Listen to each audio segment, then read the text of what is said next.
Hide your kids. Lock the doors. You're listening to HR's most dangerous podcast. Chad Sowash and Joel Cheeseman are here to punch the recruiting industry right where it hurts.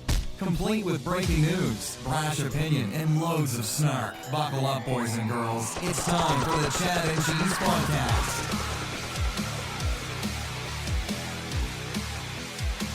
Oh, wait a minute. I'm supposed to say something here. That's right, kids. Joel Cheeseman is not with us today. He is enjoying a little time in Singapore as Toby and I get a chance to catch up over the jobs data. So welcome to Chad Cheese Does Data with the numeric genius, Toby Dayton. How's it going, Toby? Good. Chad, how are you? Another day in paradise, my friend. It is nice and sunny. A beach is close. I have a drink. I don't know what else I can do other than talk about this jobs report because it seems to be pretty juicy. Another very strong report, no doubt. Well, before we get into the jobs report, one of the things that I think is incredibly important for the kids at home who are watching to understand is to understand the actual data that we're using. So as we're talking about data, I think it's incredibly important to talk about the data itself. And we're not using, I mean, you're actually bumping up against BLS data and ADP and consensus data, right? So at the end of the day, though, what data at LinkUp do you guys look at and why? Because we're seeing a lot of revisions, right? Yep. So talk a little bit about that. Yeah. So what we're doing at LinkUp, we are indexing job openings directly from employer websites, company websites every day. So we've got a really unique global data set. We go out and we are indexing jobs directly from employer websites, millions and millions of jobs every single day. So it's very accurate, really timely data, real-time data into labor demand at a very, very granular level. So we use that data on a daily, weekly, and monthly basis. And then using the monthly data, we actually, because a job opening is a very good signal of a company's intent to fill that opening with a job in the future. It's inherently forward-looking. So we use our data to forecast non-farm payrolls. So this chart you pulled up is our forecasting track record since January of 2022. We track this every year, but we went back essentially since the focus on the job market has really intensified since 2022 as the Fed started to hike rates to get inflation down and try to cool off the economy.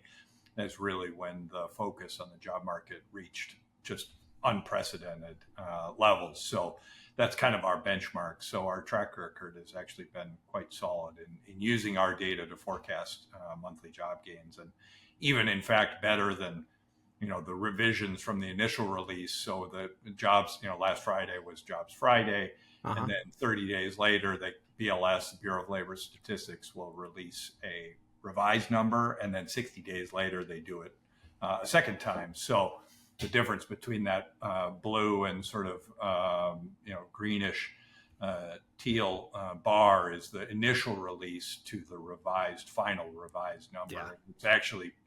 It's come down consistently, over time, and that really the difference there in the BLS data is the survey response rates post-COVID have plummeted. So the establishment survey, the household survey responses all over the place have dropped. So do we even need surveys anymore? I mean, I don't even know why the hell and again, this is just, dumb Joe off the street saying, why do we even do these horse and buggy surveys anymore when we've got all this data right at our fingertips?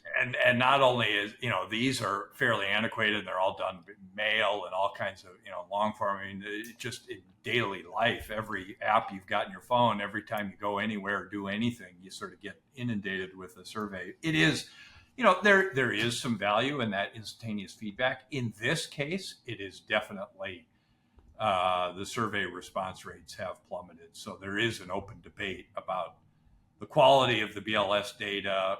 How reliable is it? It's definitely become less reliable in the COVID era than ever before. And so it is an open debate in terms of what it means for trying to understand what's going on in the job market, which is why we obviously we're massively biased, but real data from real employers is done on a daily basis with actual data as opposed to survey based data is, in our minds, infinitely better source of information about what's going on in the job market. Yeah, come on, government, get away from the survey stuff, for goodness sakes. Okay, let's get into the jobs data. Yeah, it was another unbelievable report. So it came out higher than every single respondent to the Economist survey. Every single forecast, it came in way higher. So I think consensus was about 180,000 jobs for the month of May. It came in at 272. It'll probably come down a little bit, based on history there, but. And we actually, going back to our track record, we forecasted 125. So we were, based on our April numbers of job openings, we were forecasting a smaller number, certainly in May. But it is for the sort of April and May timeframe, we came in pretty much right on where the numbers came in. So. Here's the official line. The U.S. labor market experienced solid growth with a notable addition of 272,000 jobs, maintaining the unemployment rate at a stable 4%. Significant job gains were observed in sectors like healthcare, government, professional services, while wage growth continued at a moderate pace. Yeah, 0.4%. I don't know if I call that a moderate pace. Overall, the labor market showed resilience with steady employment trends and slight revisions to previous month figures.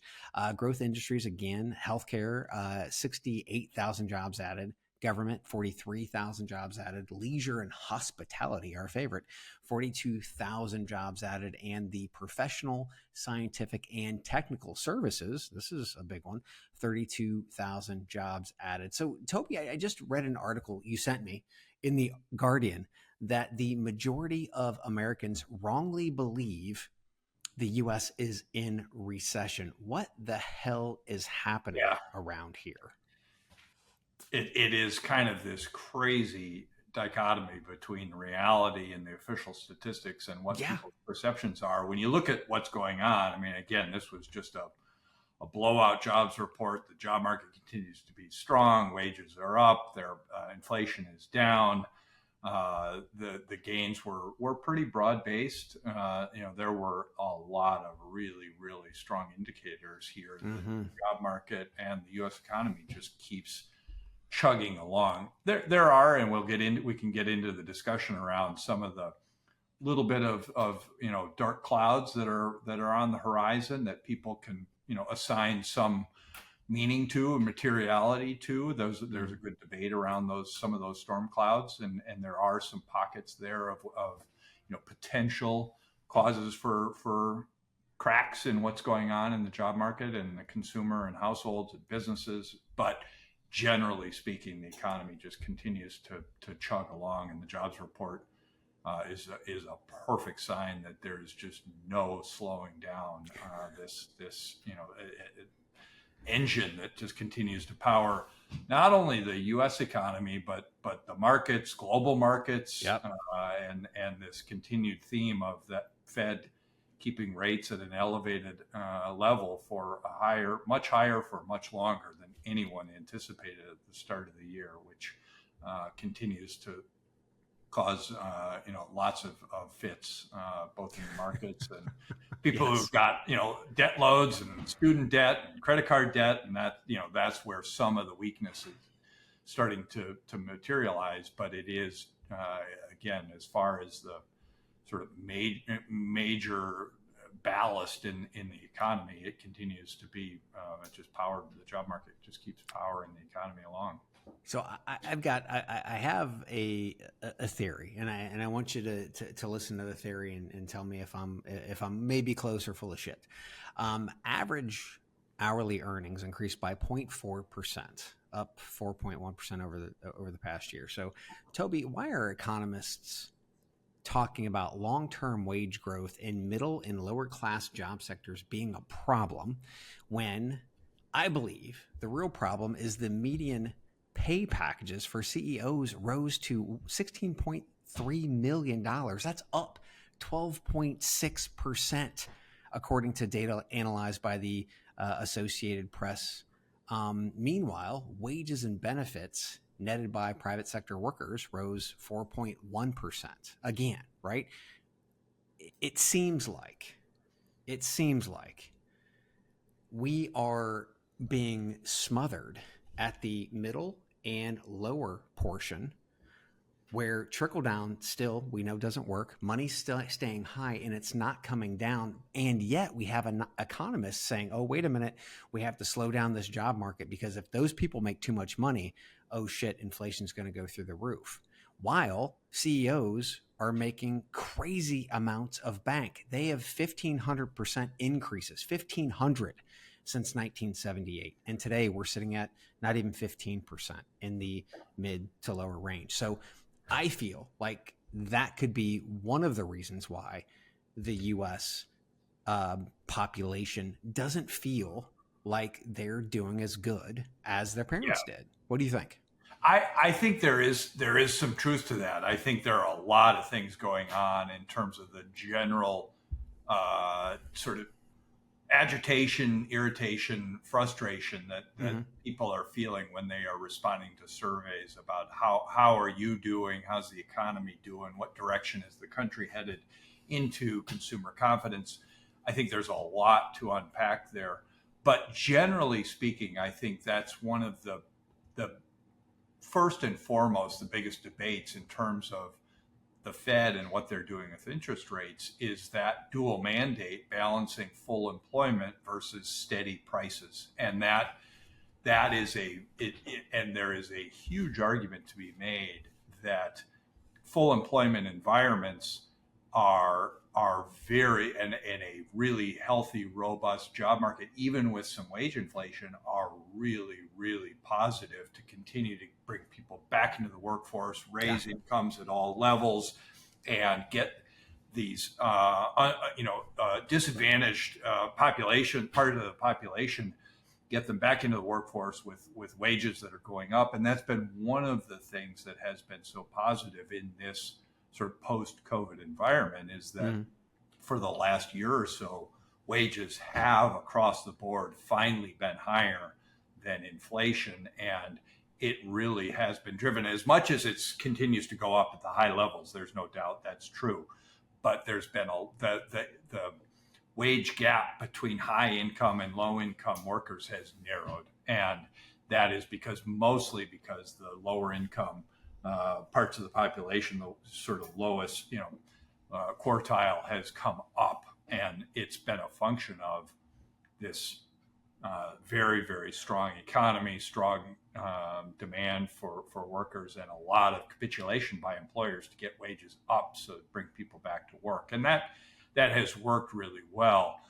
I think the inflation has largely subsided, so that, the question is, can you start to lower the interest rates and get things, sort of back into a lower rate environment without reigniting inflation? And that's kind of the debate. And, rather than trying to just keep them elevated, as you said, to sort of drive the economy into a recession just for the purposes of controlling inflation, and therefore inflicting massive amount of, suffering on the vast majority of Americans who are going to get annihilated in a recession if there's, depending on how severe it is. But that is I think in a lot of ways, that's part of our view, is that the Fed is going to have to acclimate to a higher rate and a little bit higher inflation. This 2% inflation target is fairly arbitrary, and it is, to get down that level, our view is that you would have to again, within some level, you would have to inflict more pain on the country and the economy in general to get down to that target, and that just seems unnecessary. Well, can we stop the market from going wild, though? I mean, that's one of the problems that I think we've seen. We saw greedflation happening. We had inflation, and then companies saw that, oh wait, inflation's happening, so everybody's going to blame the government. So we're going to pad on top of that, and we're going to really bolster our profits, and we're going to juice the market, which really just kills the end user, the person who's trying to pay for bread and eggs. Not to mention, we also see regulations that are coming that are at least being introduced around CEO pay and being able to cap CEO pay. And I would love to see that tied to the lowest person on the ladder, so that it can't. So this person on the lower end has to gain more money for that CEO to actually get more money. Well, go to the next page. I mean, you look at sort of what's been happening in this kind of a job market, and in our view, the soft landing has happened, and it has occurred, and they have effectively been able to get inflation under control. Wages have been up above inflation. By every measure, the U.S. economy has done unbelievably well relative to the rest of the world, and this is just, I mean, we're at historic highs. So again, I think that your question is a much broader, deeper, fundamental question about capitalism. I mean, really, and sort of free enterprise and the role of government in regulating that is I think that's a very different conversation. Generally speaking, I think that my view would be that you don't necessarily have to have a trade-off between where rates are and inflation and full employment. That if you give the Fed some flexibility, some latitude to keep rates in a 2 to 3%, call it 3% plus or minus 0.5%, you're going to allow for a very robust, healthy job market with good, steady, rising wages, opportunity for all, and you don't have to have a recession there to get inflation under control. And that, I think I believe that over time, in the looking out through the end of this year, even a year from now, that is going to continue to be the discussion, is not inflicting pain on the vast majority of Americans based on this arbitrary 2% inflation target. Yeah, and being able to manage that pain, I think, more broadly. I mean, obviously the Fed can't do anything about that. There's got to be other mechanisms to be able to do that. Talk a little bit about the participation rate, number one, and then number two. Obviously, there are a lot of individuals who have to obviously work more than one job, and also, as we take a look at the composition of the workforce. Because we're looking at participation rates, we're looking for people who are taking additional jobs and immigration. And it still seems like immigration is just driving our economy. Is that still the case? It seems like it, yes. And it's a little bit of an unknowable number exactly, unfortunately. But there's been some pretty good research that's come out by Brookings and others that have said, yes, absolutely, immigration is really had an outsized impact on the strong job gains while keeping wage inflation fairly muted at about 4%. And so you've got this really nice balance there. So immigration has definitely been part of this. I think that one of the downticks from the May jobs report was that participation rate did drop slightly, and that is potentially, it's going to bounce around a little bit. I think it went down from 62.7 to 62.5. So that's not immaterial. Again, we'll sort of see over time, I think you got to sort of look at that, see what's happening there. I do think that the part-time work, the multiple job holders, those things are all a function of a very dynamic job market that is changing especially in a COVID world where it is particularly remote work and part-time work.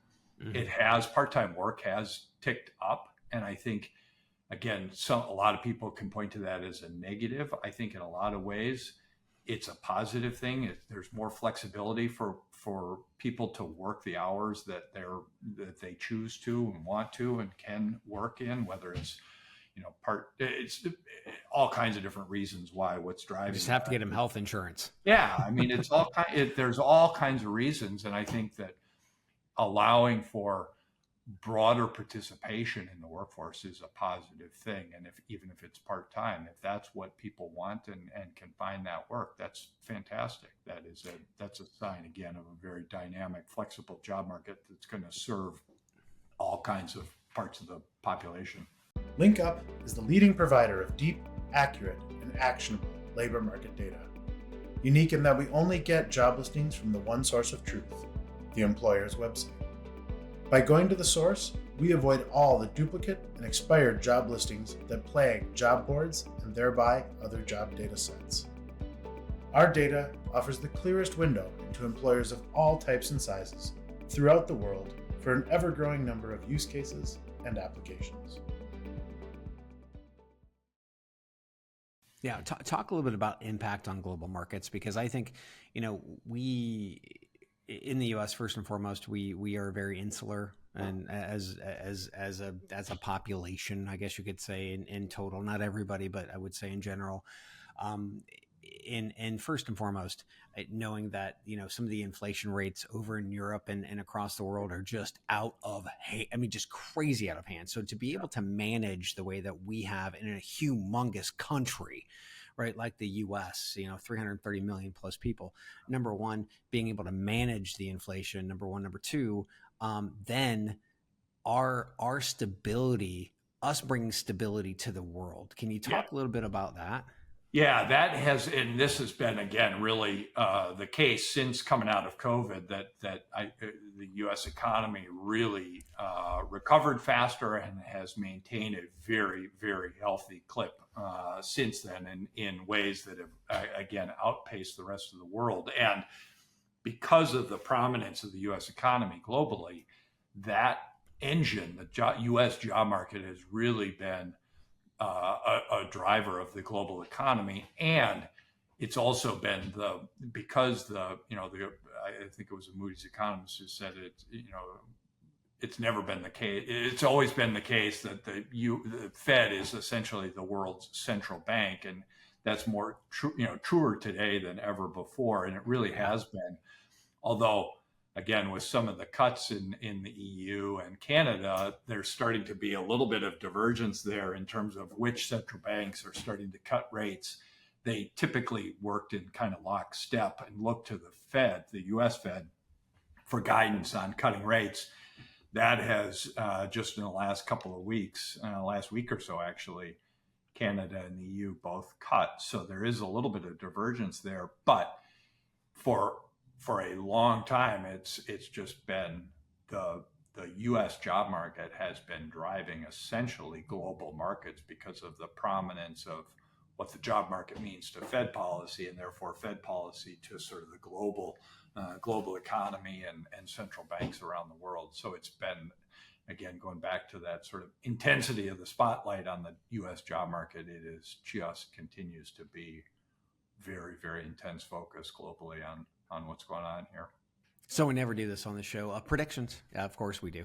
So what do you see coming? What do you see coming down the road? I mean, it's like our job openings went up in May, so they ticked down a little bit in April, then went back up in May. So anytime job openings are going up, that would lead us to believe. And again, we won't have our June forecast until the 1st of July, but based on our data, we just continue to see pretty good strength, that the job market continues to be in almost perfect balance, and that just points to good, steady, solid monthly job gains. I think the monthly job gains this year have been just under 250,000 jobs. So we would say we're going to be, maybe even north of that in June, and just keep chugging along.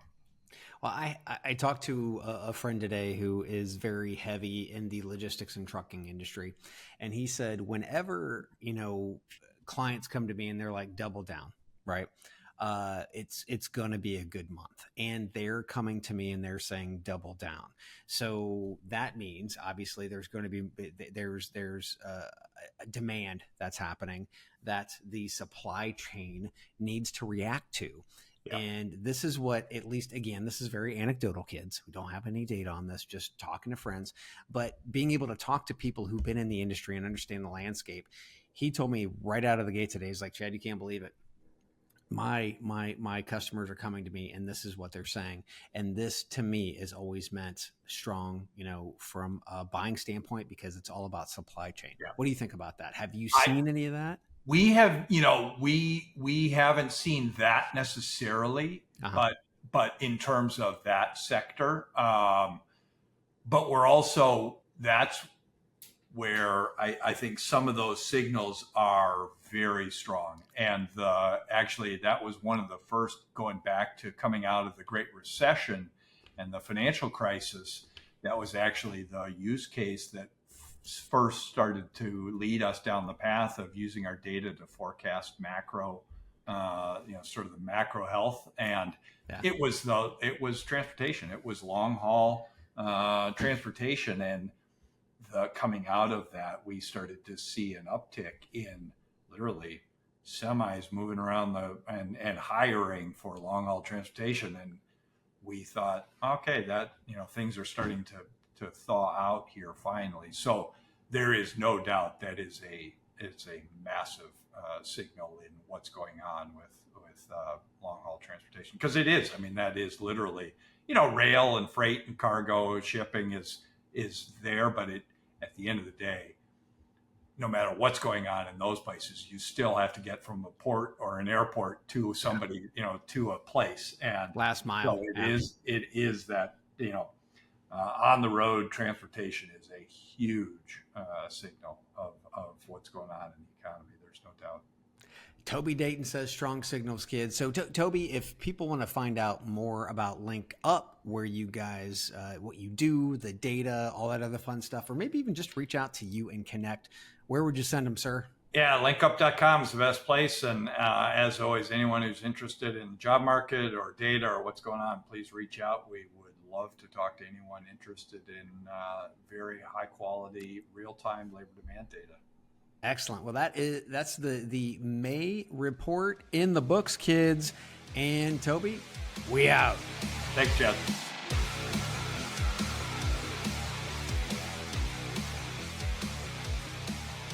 Thank you for listening to, what's it called? A podcast. The Chad, the Cheese. Brilliant. They talk about recruiting. They talk about technology. But most of all, they talk about nothing. Just a lot of shout-outs of people you don't even know. And yet you're listening. It's incredible. And not one word about cheese. Not one. Cheddar. Blue. Nacho. Pepper jack. Swiss. So many cheeses and not one word. So weird. Anywho, be sure to subscribe today on iTunes, Spotify, Google Play, or wherever you listen to your podcasts. That way you won't miss an episode. And while you're at it, visit www.chadcheese.com. Just don't expect to find any recipes for grilled cheese. It's so weird. We out!